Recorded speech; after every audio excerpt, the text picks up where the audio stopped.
श्री स्वामी समर्थ. एक दिवशी काय होतं, महाराज फिरत फिरत गावाबाहेरच्या रामाच्या मंदिरात जात असतात आणि चोळप्पा धार्मिक अगर भोळसर नसून श्री स्वामी समर्थांचे अमानुष्य खूप चमत्कार पाहून त्यांची स्वामीचरणी भक्ती बसली होती. आता देवालयाच्या समोर गेल्याबरोबर चोळप्पा त्यांच्या सोबत होता.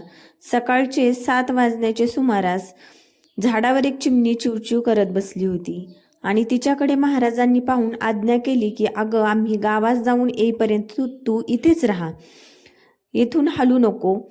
असे सांगून महाराज वाडी नावाचे कोसावर गाव आहे तिथे गेले होते.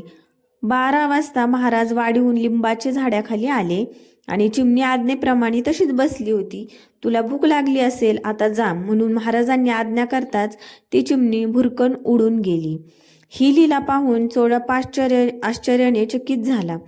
त्याला वाटले की पक्षी ही महाराजांची आज्ञा मानतात, त्या अर्थी ते साक्षात ईश्वरी अवतार आहेत असे वारंवार वाटे. परंतु मायेचे पडळ डोळ्यावर येत असते. माया ही जी माया आहे, माणसाला पावलोपावली फसवत असते. जो पावेत चोळप्पा घरची भांडी गहाण ठेवून महाराजांस जेवू घाली, तो पावेत महाराज कुठे दुसरीकडे न जाता त्याचे घरीच जेवत असे. पुढे राजाची भक्ती पाहून राजवाड्यातून महाराजांकरिता व चोळप्पाचे माणसांकरिता नित्य शिधा येऊ लागला. तेव्हापासून महाराज चोळप्पाकडे क्वचितच जेवण करत, नित्य गावात फिरून भक्तांचे घरी जेवण करत. पुढे गावगावही फिरू लागले. प्रथम 2 महिने महाराजांनी चोळप्पास अति त्रास देऊन त्याची कसोटी पाहिली होती. पुढे एके दिवशी महाराज एका कोसावर बसापूर म्हणून गाव आहे तिथे गेले होते. चोळप्पाही बरोबर होता. महाराजांनी रागवून सांगितले की आम्ही संन्यासी आहोत, आमच्या मागे तुम्ही लागू नये, घरी जाऊन प्रपंच करावा. असे सांगून महाराज झपाटाने चालले. तो चोळप्पा त्यांच्या पिच्छा सोडत नव्हता. महाराजांनी मागे वळून शिव्या दिल्या व जाण्यास सांगितले, पण तो काही जाईना. त्याने हात जोडून महाराजांची प्रार्थना केली. महाराज, मी घरदार सोडील, बायका पोरं सोडील, सर्वत्रांचा त्याग करील, पण श्रींचे चरण सोडणार नाही. त्यांची दृढ भक्ती पाहून महाराज प्रसन्न झाले व आपले पायांखाली खडावा चोळप्पाच्या अंगावर महाराजांनी फेकल्या. त्यांची पूजा करण्यास आज्ञा केली.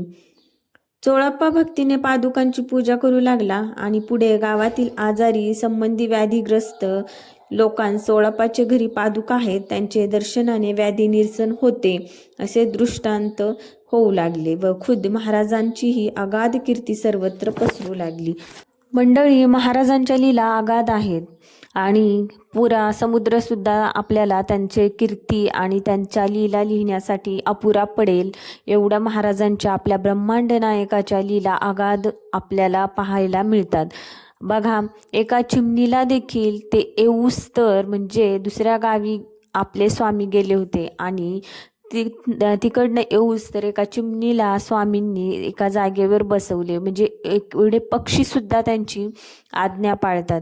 बघा मंडळी, आपल्याला फक्त भगवंताची सेवा करायची आहे आणि सेवेतूनच आपल्याला कीर्ती मिळते, आपल्याला भगवंताचं प्रेम मिळतं आणि यातूनच आपल्याला जीवनातील यशाची पायरी देखील मिळते.